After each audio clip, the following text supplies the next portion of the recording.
pa lang may bonus na sila. 2 months pa lang may bonus na sila. Bakit na malalaman mo yung kasambahay mo na nakawa ka ng pera. Sinasabihan ng kung ano-ano yung mga anak mo. Pinagsisismisan nila dito yung, bakit ganyan dito si ganito? Bakit ganyan? Tignan mo sila, madamot sila. Dito kayo madamot. Hindi naging madali para kay Tony Fowler ang mga nagdaang araw, matapos maranasan ang matinding stress dulot ng sabay-sabay na pag-alis ng kanilang mga kasambahay, na nag-iwan ng hindi malilimutang karanasan para kay Tony at sa buong Toro family. Sa pinakabagong episode ng kanilang reality show na may pamagat na anniversary, tampok ang mga kaganapan sa pagitan ni Mommy Tony at ng kanyang mga kasambahay. Napag-alaman ni Poppy Galang na niloloko na pala ng mga kasambahay sina Mommy Tony at Tito Vince, na walang kaalam-alam sa mga ginagawa ng mga ito. May ugali si Poppy na suriin ang mga cellphone ng mga kasambahay na nagbabalak mag-resign, at dito niya natuklasan ang mga pangloloko, pagnanakaw, pangchichismas, at pang-iinsulto na ginawa ng mga katulong laban sa mga miyembro ng Toro family, partikular na kina Mommy Tony at Vince.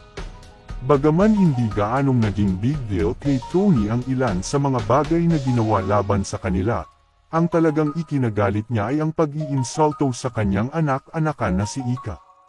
Hindi niya matanggap ang sinabi ng mga kasambahay na pangit si Ika sa pamamagitan ng chat.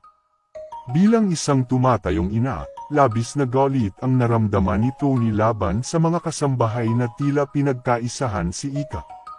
Hindi napigilan ni Tony Fowler na maging emosyonal matapos madiskubre ang pagtataksil ng kanyang mga kasambahay, na nauwi sa malulutong na mura laban sa kanila.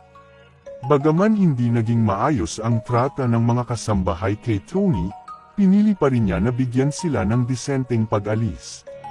Sa kabila ng lahat, humingi pa rin ng paumanhin ang mga kasambahay sa Toro family, lalo na kina Mommy Tony, Tito Vince, at kay Ika. Samantala, labis na dinamdam ni Tony ang nangyari dahil sa pakiramdam niyang hindi siya pinapahalagahan ng mga taong nakapaligid sa kanya, kahit pa ipinakita niya ang magandang pakikitungo at pagmamahal sa kanila.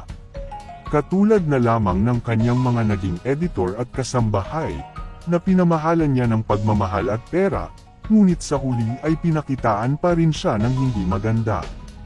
Ang pangyayaring ito ay nagdulot ng matinding sakit kay Tony, na patuloy na naghahanap ng pag-unawa sa kabila ng lahat ng kanyang naibigay sa mga taong minahal at pinagkatiwalaan niya.